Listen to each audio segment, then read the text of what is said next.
কেমন জামা বনে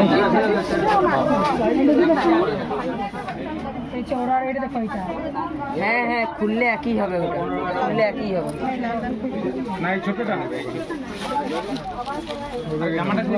আর আমার ব্যাগটা বেশি ভারী হয়ে যাচ্ছে। এটা পাটার ইয়ে করে সব ইয়ে করে, হ্যাঁ ইয়ে তোমার ভেলভেটের ইয়ে দিয়ে করেছে। নিবে কি না না শোন না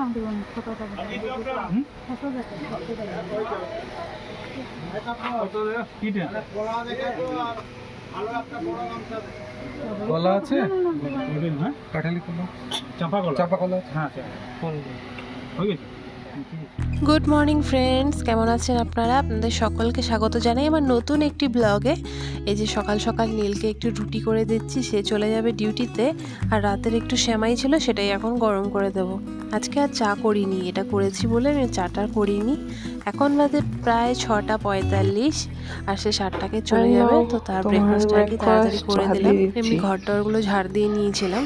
খেয়ে চলে যাবে, তারপরে আমি ঘরে যা যা কাজ আছে সবগুলো করে নিয়ে এই যে এখন পুজোটা দিচ্ছি আর কি। আর এখন কিন্তু অনেকটাই টাইম হয়ে গেছে, প্রায় 10টা সাড়ে 10টা বাজতে চলছে। আর আমার আজকে অনেক ধোয়া কাচা ছিল আর সব ঘর মোছামুছি করেছি, সেই জন্যই অনেকটা টাইম লেগে গেছে। আজকে হচ্ছে জন্মাষ্টমী, তো আমি সকালের পুজোটা সেরে নিলাম আর বিকেলে জন্মাষ্টমীর জন্য আয়োজন করব। এই হচ্ছে আমার গোপাল সোনা। ঘরের পুজোটা দিয়ে এখন চলে যাব রান্নাঘরে। আর এর মধ্যেই নীল চলে এসেছে, এখনও আমাকে একটু তালটা ছুঁড়ে দিবে, সেই জন্যই আর কি যে সব নিয়ে বসে পড়েছে।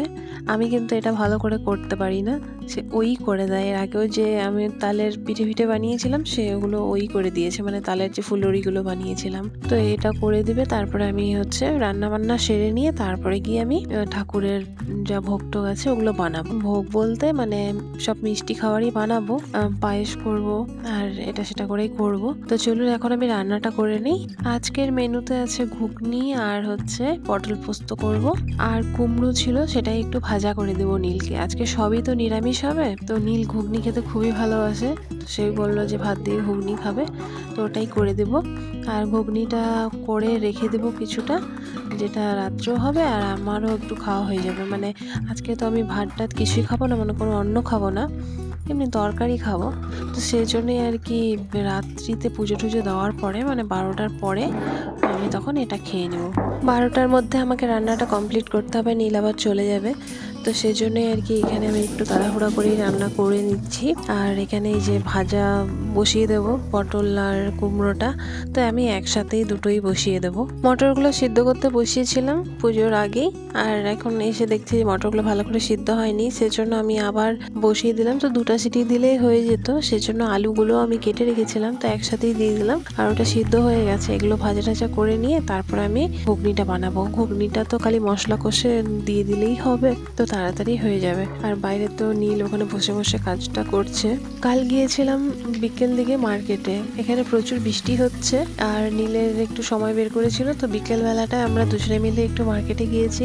আর মার্কেট থেকে গোপাল সোনার জন্য সবকিছু কেনাকাটা করে নিয়ে আসছিলাম, আর টুকিটাকি যা জিনিস প্রয়োজন ছিল তো সেগুলোই নিয়ে এসেছিলাম। তো বাজারে এত ভিড় ছিল, আর এখানে যে এত কিছু পাওয়া যায় বা এখানে যে দোকানে এত সুন্দর সুন্দর জিনিস পাওয়া যাবে আমি সত্যি ভাবতে পারিনি। যাই হোক, এখানে আছি বলেই মানে বেঙ্গলে আছি বলেই এত সুন্দর সুন্দর জিনিস পাচ্ছি, না হয়তো বাইরেও পাওয়া যাবে, বাট এখানে অনেক দোকান আছে। আমাদের ওখানে মানে আমাদের উত্তরবঙ্গে কিন্তু এত কিছু না পাওয়া যায় না। ভেবেছি বাড়িতে যাওয়ার আগে আগে আমি আমার বোনেদের বাড়িতে যে গোপাল ঠাকুরটা আছে তার জন্য কিছু জিনিস নিয়ে যাব, আর আমাদের বাড়ির জন্য কিছু নিয়ে যাব। এখান থেকে ঠাকুরের অনেক কিছু জিনিস এখানে পাওয়া যায়, ভ্যারাইটিস জিনিস রয়েছে। হোক, এখানে আমার কিন্তু রান্না বান্নাটাও প্রায় হয়েই এলো। এই যে পটল পোস্তটা করে নিচ্ছি, আর পটল পোস্তটা না নীল বলেছিল খুব ভালো হয়েছিল, এইভাবে রান্না তো করলাম, আমি ভাবছিলাম কেমন লাগবে কি ব্যাপার, বাট ভালো হয়েছিল, খেতে ভালো হয়েছিল সে বলছিল। নীলেরও কাজ হয়ে গেছে, তা আমার আর একটা রান্না বাকি আছে, এটা হয়ে গেলেই হয়ে যাবে, তারপর ওকে খেতে দিয়ে দেবো। আর আমি জল ঢাল খাবো আর কি, এখন কিছু খাইনি।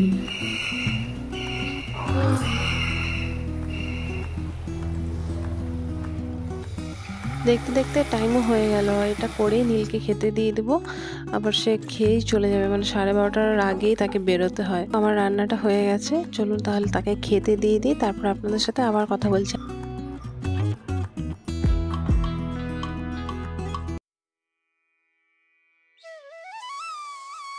নীল খাওয়া দাওয়া করে চলে গেছে। তারপর আমি আবার ঠাকুর ঘরে চলে এসেছি। আর এখন গোপাল সোনাকে স্নান করাবো পঞ্চতত্ত্ব দিয়ে। ওইখানে এই যে সব কিছু রেডি করে নিয়েছি, চলুন আমি স্নান করে এভাবে ভালো করে ভিডিওটা করতে পারিনি। আমার না ওই পুজো করার টাইমে খুব একটা ভালো করে যে ভিডিও করব পুজো করব এইভাবে হয় না। পুজো তো পুজোই হয় না, সে মন থেকে সেইভাবে ঠাকুরকে মানে স্মরণ করা। তো এই জন্য আমি ভালো করে অত ভিডিওটা করতে পারিনি, যেমন তেমন ক্যামেরাটা বসিয়ে রেখেছিলাম। কেউ যদি ভিডিওটা করে দেয় তাহলে খুব সুবিধা হয়, বাট নিজে থেকে পুজো করা আর ভিডিও করা সম্ভব হয় না। তো যাই হোক, আমি এখানে গোপাল সোনাকে স্নানটা করিয়ে ফেললাম। আর আমার না আজকে এত ভীষণ ভালো লাগছিল মনটা যে আমি কোয়ার্টারে এসে এত কিছু করতে পারলাম, ছোটোখাটো করেও যাই হোক যেমনভাবেই হোক না কেন করতে পেরেছি। এটা আমার এত খুশি হচ্ছিল, এত আনন্দ হচ্ছিল যে বলে বোঝাতে পারবো না। আর এই যে দুপুরের ভোগটা দিয়ে আমি এখন চলে যাব ঠাকুরের মানে গোপাল সোনার জন্য সব মিষ্টান্নগুলো রান্না করতে। আজ না এখানে এত বৃষ্টি হচ্ছে যেন আকাশ ভেঙে পড়বে, এত জোরে বৃষ্টি হচ্ছে। সকাল থেকে একটু রোদ দিয়েছিল, তারপর থেকে যা বৃষ্টি শুরু হয়েছে মানে কি বলবো, আর প্রচন্ড ভয়ও লাগছে, এখানে যে আকাশ ফাটে। যাই হোক, এখন সব গুছিয়ে নিয়ে চলে যাব রান্নাঘরে। আর আমি সব কিছু বানিয়ে নিয়ে এখন চলে এসেছি আবার পুজোর রুমে। এখন কিন্তু বাজে হচ্ছে প্রায় 9:30 10টা। নীল এসেছে, খাওয়া দাওয়া করে নিয়েছে, আমি এখানে পুজোটা করে নিয়েছি। আর আমরা দুজনে তো আর কীর্তন করতে সেভাবে পারি না, সেই জন্যই ঠাকুরের গান লাগিয়ে দিয়েছিলাম। আর বেশ ভালো লাগছিল, মানে এই সময়টা অনেকের ঘরেই পুজো হচ্ছিল, শোনা যাচ্ছিল। আর এখানে নীলও একটু পুজো করে নিচ্ছে, সে তো করতে চাইছিল না, যে তুমি করলেই হয়ে যাবে, বাট তাকে জোর করেই বস করিয়েছি। যে সে পুজো করে না, বাট যাই হোক। তো এখানে আমি ঠাকুরের জন্য ভোগ বানিয়েছিলাম হচ্ছে এই তো দেখছেনই আপনারা, এটাই। আর খালি খিচুড়ি প্রসাদটা করা হয়নি, আর অনেক ইচ্ছে ছিল, বাট আমার কাছে সেভাবে বাসন কোসন নেই, সেজন্যই আর কি হয়নি, মানে নিরামিষ সেভাবে বাসন নেই কিছুই। তো এগুলো যে ছিল এটার মধ্যেই ঠাকুরকে দেওয়া হয়েছে। আমরা এখন 12টা অবধি এখানেই থাকবো। তো চলুন আজকের ব্লগটি এখানেই শেষ করছি। সকলকে জন্মাষ্টমীর অনেক অনেক শুভেচ্ছা জানিয়ে সকলেই ভালো থাকবেন, সুস্থ থাকবেন, সকলের পরিবার যেন ভালো থাকে। আজকের ব্লগটি ভালো লাগলে পরে লাইক শেয়ার কমেন্ট করবেন। আর আমার গোপাল সোনাকে কেমন লাগছে কমেন্টে কিন্তু অবশ্যই জানাবেন। সকলেই ভালো থাকবেন। আজকের মতো টাটা।